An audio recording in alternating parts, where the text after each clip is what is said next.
Bismillahirrahmanirrahim. Assalamualaikum warahmatullahi wabarakatuh. Selamat malam, selamat pagi atau selamat siang kepada rekan-rekan mahasiswa dimanapun Anda berada. Kali ini kita kuliah pada pertemuan yang kelima, yaitu membahas mengenai memori. Jadi pada kuliah kita tentang dasar komputer dan pemrograman. Sebelumnya sudah kita bahas tentang perangkat-perangkat input dan perangkat output. Jadi kali ini kita akan bahas tentang memori. Pada hakikatnya memori yaitu bahwa memori merupakan sumber daya komputer yang dikelola oleh sistem operasi komputer. Pengelolaan memori bersangkutan dengan ruang atau letak. Selain sebagai pengingat, memori juga bertindak selaku penyimpan, yaitu storage. Ada isi memori yang sudah bersifat tetap sehingga tidak dapat diubah lagi. Ada juga memori yang tidak bersifat tetap. Keluasan ruang memori menyebabkan pencarian bagian atau letak memori tertentu menjadi tidak mudah. Alamat memori, yaitu berdasarkan atas keperluan menyimpan informasi, dikenal adanya alamat memori mutlak atau alamat memori fisik. Berdasarkan atas kemudahan tata olah, dikenal adanya alamat memori relatif atau alamat memori logika. Jenis memori dan alamat memori. Pada alat memori kerja, alamat mutlak adalah alamat fisik pada memori kerja. Sedangkan alamat relatif adalah alamat memori yang secara tidak langsung menunjuk ke arah ke salah satu sel pada memori kerja. Pemuatan informasi ke memori. Ada beberapa cara pemuatan informasi ke ruang memori, yaitu pemuatan mutlak, pemuatan relokasi, pembuatan sambung, linker, pemuatan dinamik, pemuatan tumpang atau overlay. Untuk pemuatan mutlak, pemuatan informasi ke memori kerja, alamat yang tercantum di dalam tata olah sama dengan alam yang ditempatinya di dalam memori kerja. Pemuatan relokasi, kondisi di mana pemuatan informasi ke memori kerja. Alamat yang tercantum di dalam tata olah tidak mesti sama dengan alamat yang ditempatinya di dalam memori kerja. Pembuatan sambung, linker, menyambungkan suatu informasi ke informasi lain di dalam memori kerja. Pemuatan sambung sering digunakan pada tata olah atau penggalan tata olah yang tersimpan di dalam pustaka library. Pemuatan dinamik yaitu pemuatan tumpang atau overlay. Jika ukuran tata olah itu melampaui ukuran ruang memori kerja, tata olah dapat dipenggal ke dalam sejumlah segmen. Segmen itulah yang kemudian dimuat ke dalam memori kerja. Pelaksanaan pekerjaan berlangsung segmen demi segmen. CMOS, Complementary Metal Oxide Semiconductor. Nama bagi suatu kelompok besar sirkuit terpadu, chip CMOS termasuk mikroprosesor, mikrokontroler, RAM, statis, dan gaya mendesain sirkuit digital lainnya. CMOS adalah memori yang khusus yang berisi data vital mengenai konfigurasi komputer dan bersifat semi permanen. CMOS memerlukan daya yang sangat kecil untuk mempertahankan kontennya, dan chip ini memanfaatkan baterai sebagai sumber daya kelistrikan. Ketika perubahan diperlukan ke dalam konfigurasi sistem komputer, misalnya ada penambahan hard disk, penambahan RAM, dan lain sebagainya, maka CMOS dapat diubah dengan menjalankan suatu program utility khusus yang tersedia melalui sistem operasi. CMOS adalah sebuah jenis utama dari rangkaian terintegrasi. Teknologi CMOS digunakan di mikroprosesor, pengontrol mikro, RAM statis, dan sirkuit logika digital lainnya. Teknologi CMOS juga digunakan dalam banyak sirkuit analog, seperti sensor gambar, pengubah data, dan trimancar terintegrasi untuk berbagai jenis komunikasi. Frank Wanlas berhasil mematenkan CMOS pada tahun 1967.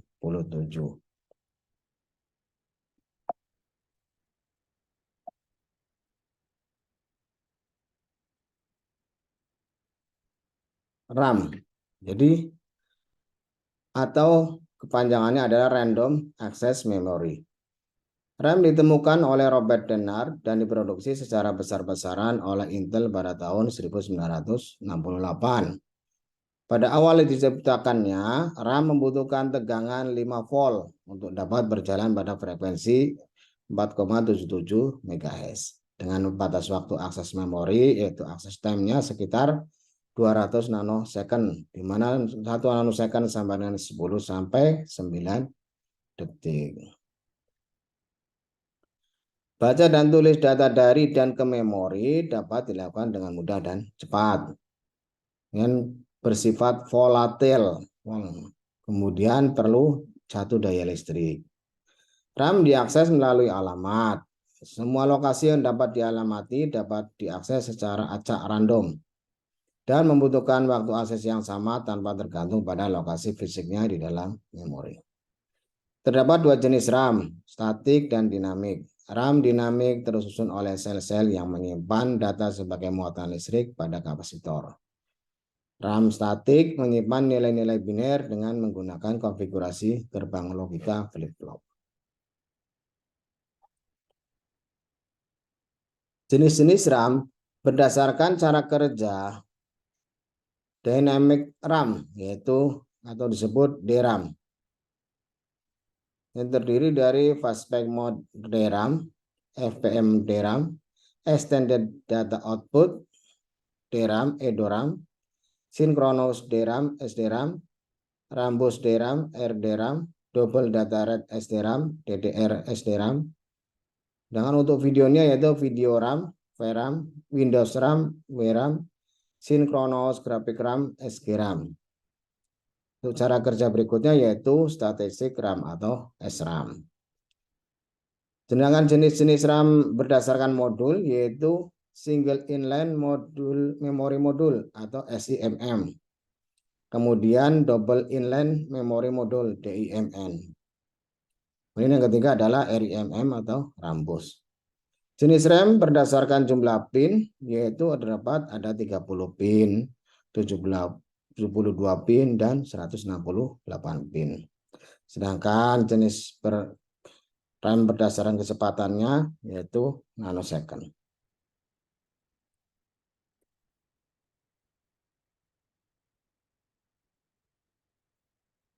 ROM itu bersifat data permanen, yaitu tidak dapat diubah. Jadi keuntungannya untuk data yang permanen. Jadi kerugiannya adalah apabila ada kesalahan data atau adanya perubahan data sehingga perlu penyisipan. Di sini terdapat 2 masalah ROM, yaitu langkah penyisipan data memerlukan biaya tetap yang tinggi. Tidak boleh terjadi kesalahan error. Untuk ROM sendiri ada programmable ROM atau PROM, yaitu bersifat non-volatile dan hanya bisa ditulis sekali saja. Proses penulisan dibentuk secara elektris. Diperlukan peralatan khusus untuk proses penulisan atau pemrograman. Kemudian ada erasable PROM atau EPROM, yaitu dibaca secara optis dan ditulis secara elektris. Sebelum operasi write, seluruh sel penyimpanan harus dihapus menggunakan radiasi sinar ultraviolet terhadap keping paket. Proses penghapusan dapat dilakukan secara berulang. Setiap penghapusan memerlukan waktu 20 menit. Untuk daya tampung data yang sama EPROM lebih mahal daripada PROM. Dan electrically EPROM, yaitu EEPROM, yaitu dapat ditulis kapan saja tanpa menghapus isi sebelumnya.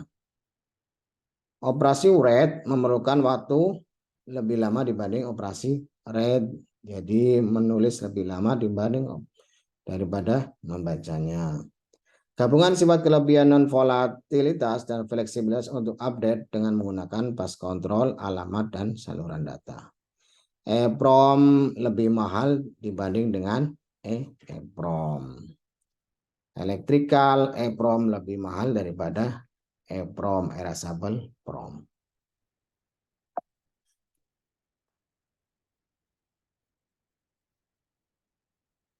Kemudian kita bicara tentang dynamic RAM atau DRAM. Bahwa pada tahun 1970, IBM menciptakan sebuah memori yang dinamakan DRAM. Dinamakan dynamic karena jenis memori ini pada setiap interval waktu tertentu selalu memperbaharui keabsahan informasi atau isinya. DRAM mempunyai frekuensi kerja yang bervariasi, yaitu antara 4,77 MHz hingga 40 MHz. DRAM dibentuk dari kapasitor, yaitu peralatan yang digunakan untuk menyimpan muatan listrik, dan transistor, jadi dibentuk dari kapasitor dan transistor. DRAM menggunakan sirkuit pembangkit. Kemudian waktu siklusnya 2 kali read access time, yaitu waktu akses untuk baca. Waktu yang dibutuhkan untuk memilih kembali data dari peralatan. Jadi membutuhkan waktu 2 kali siklus baca. Disusun oleh sel-sel yang menyimpan data sebagai muatan listrik pada kapasitor. Ada dan tidak ada muatan listrik pada kapasitor dinyatakan sebagai bilangan biner 1 dan 2.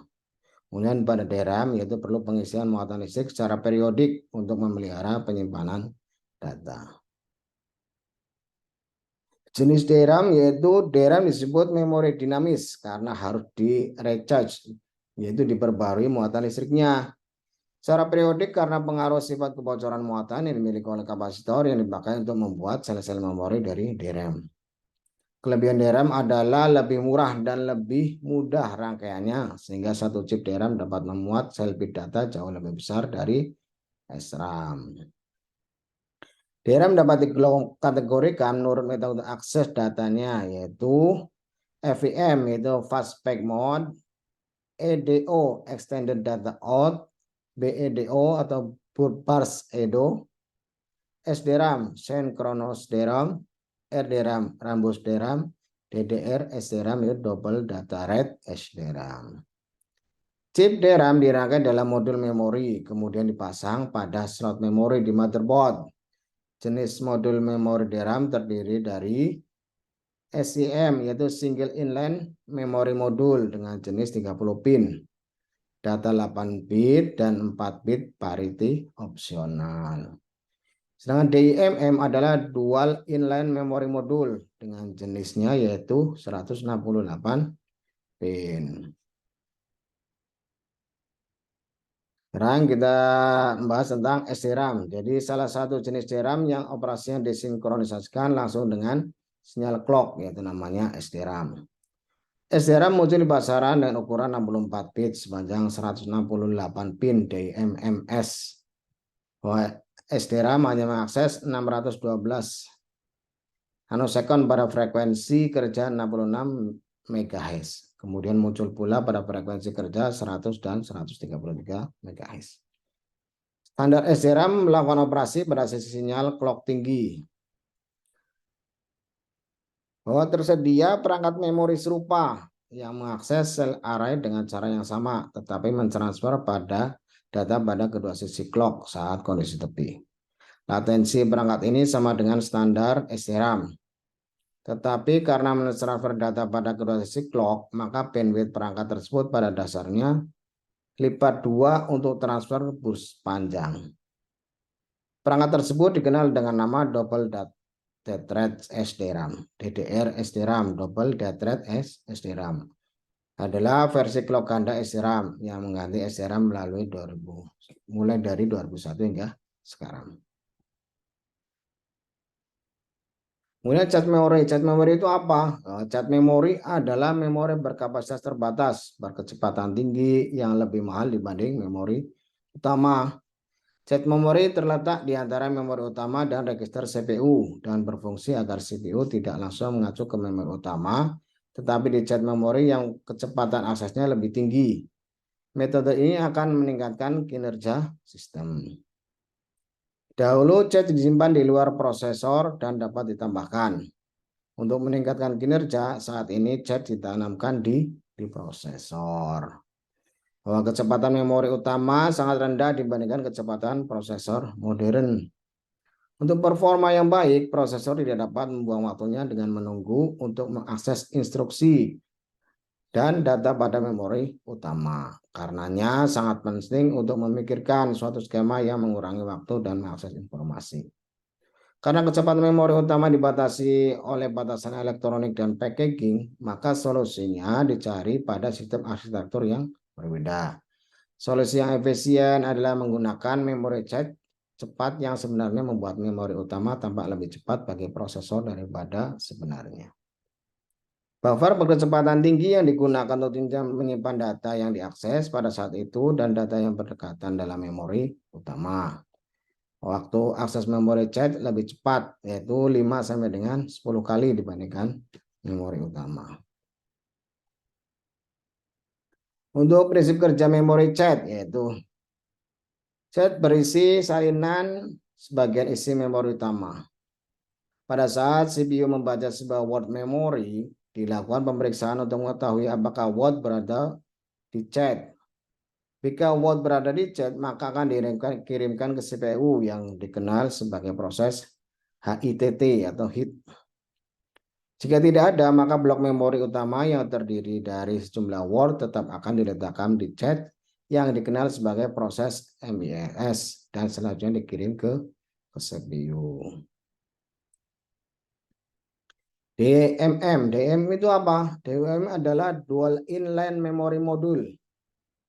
RAM tipe modern yang banyak digunakan yaitu SDRAM yang dibuat dalam modul yang lebarnya 64 bit disebut DIMMS, Dual Inline Memory Module. Modul tersebut mempunyai sebuah penghubung sebanyak 168 pin edge connector. Dual Inline Memory Module artinya modul atau chip memori ditempelkan pada kedua sisi PCB yang saling berkebalikan. Memori DIMM diproduksi dalam dua bentuk yang berbeda, yaitu dengan jumlah kaki 168 dan 184.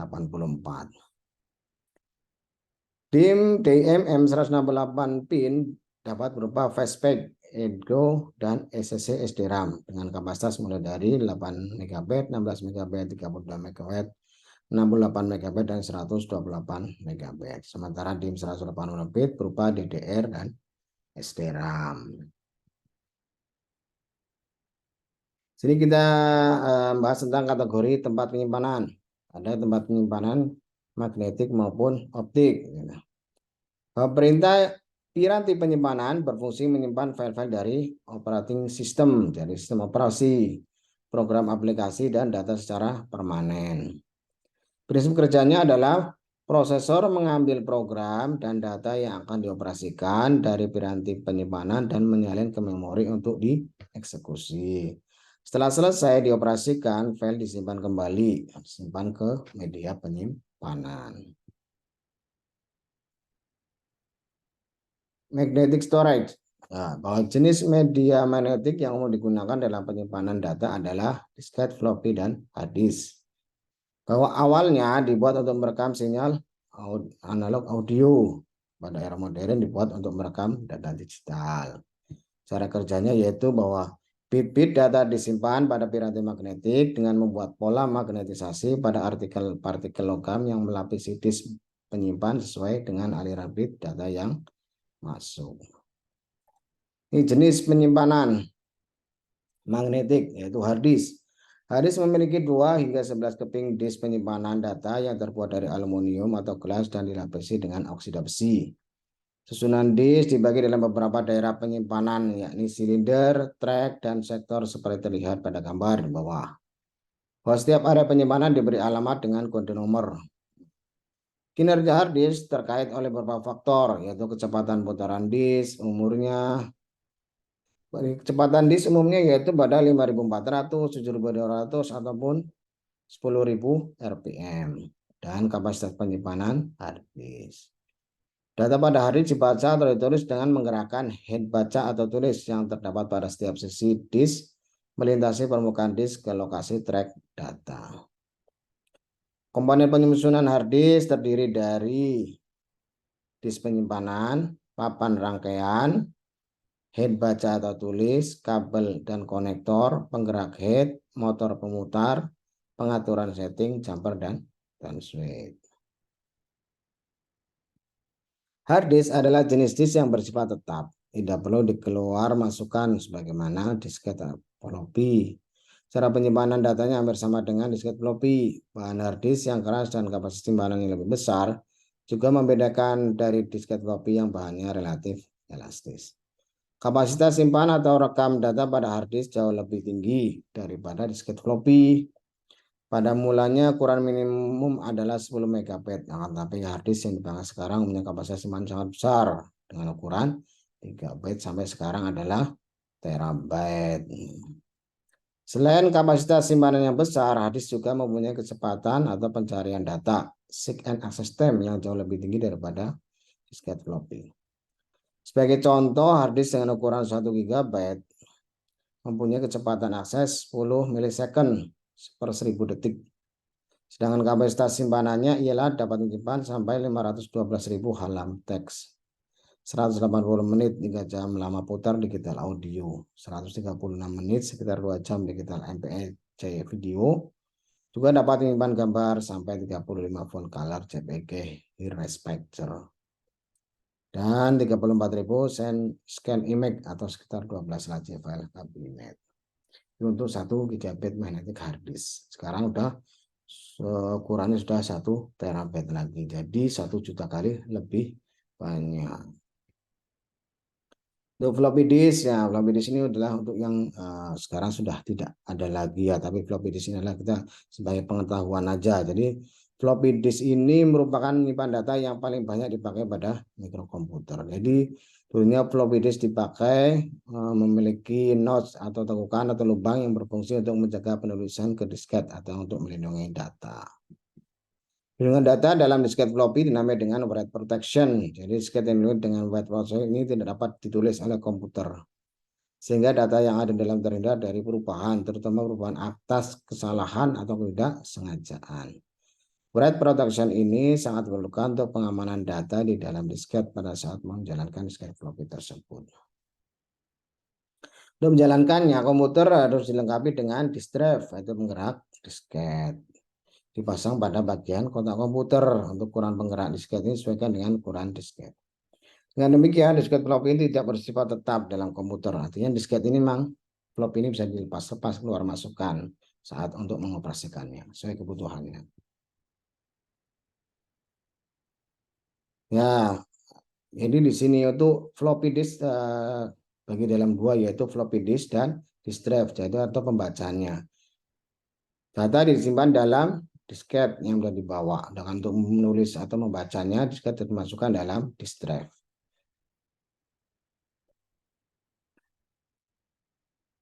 Untuk pengetahuan untuk jenis floppy yaitu dari 3,5 inch 1,4 MB dulunya memang sudah cukup besar ya.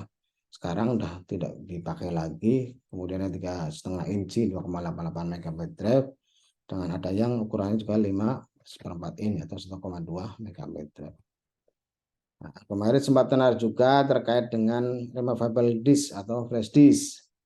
Ya, penyimpanan yang mudah dipindah, jadi umumnya kapasitasnya tinggi, dibutuhkan dengan perangkat I/O eksternal berjenis USB. Jenis dasar removable media ada dua, yaitu prinsip kerjanya mirip dengan hard disk, sedangkan teknologi MediaTek mengadopsi prinsip kaset audio.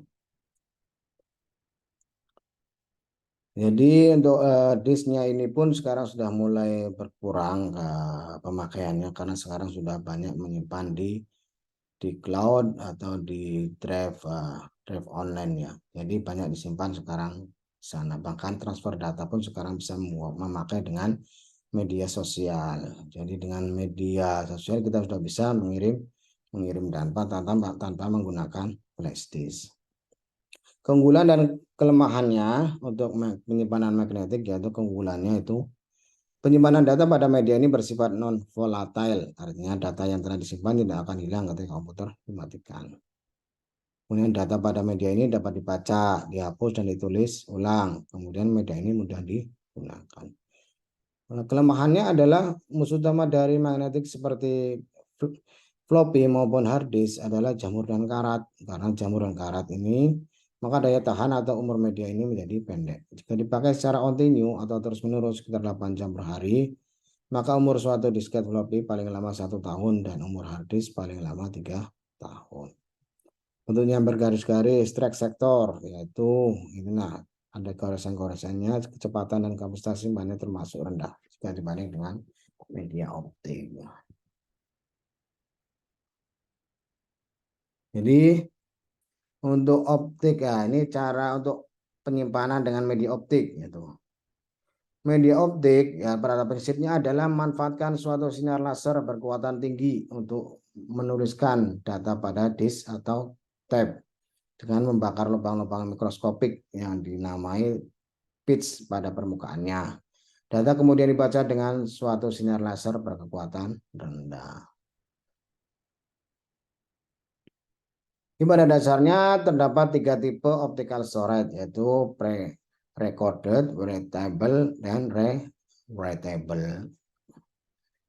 Pre-record optical storage sering juga disebut dengan CD-ROM, yang biasanya digunakan untuk mendistribusikan informasi dari database yang besar. Writable optical storage sering disebut dengan WOM, read once, read many. Jadi kemudian yang ketiga ada rewritable optical storage, sering disebut dengan magnetic optical atau erasable. Untuk jenis-jenis penyimpanan optik yaitu CD-ROM. Compact disk atau CD banyak dipakai untuk penyimpanan data. CD yang dipakai untuk menyimpan data yang sifatnya read only atau hanya dapat dibaca.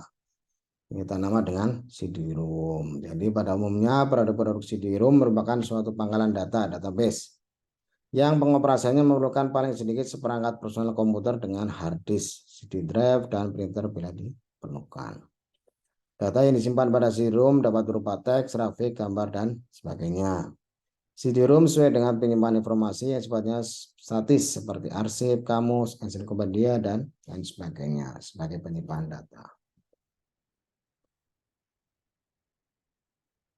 CD-ROM memiliki keunggulan, yaitu kapasitasnya yang besar, tahan lama, bentuknya telah disetarakan secara internasional, terus penelusuran dapat dilakukan pada jaringan maupun in-house, bersifat user friendly.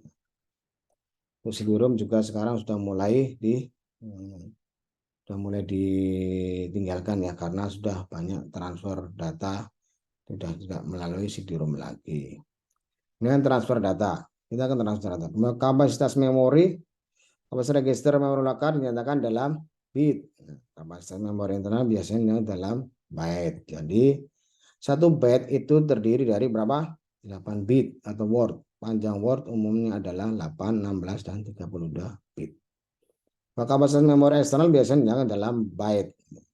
Jadi 1 byte adalah 8 bit. Untuk satuan transfer, yaitu bahwa satuan transfer sama dengan jumlah saluran data yang masuk ke dan keluar dari modul memori.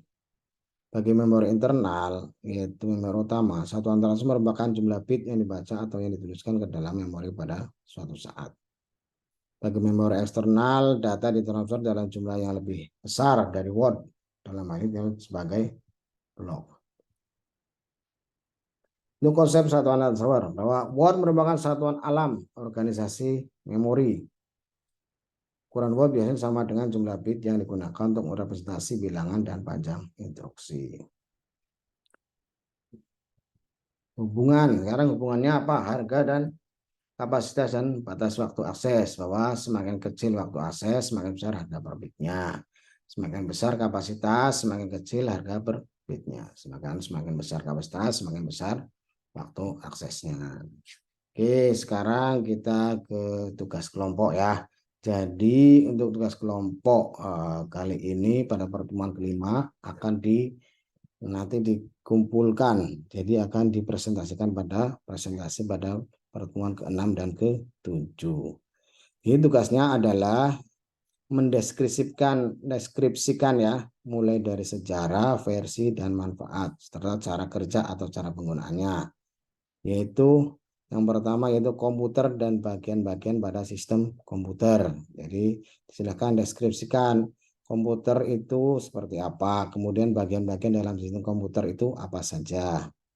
Kemudian pada komputer tersebut kan terdapat jenis-jenis alat input dan alat output komputer. Silakan Jelaskan mulai dari sejarah, versi, dan manfaat, serta cara kerja atau cara penggunaannya.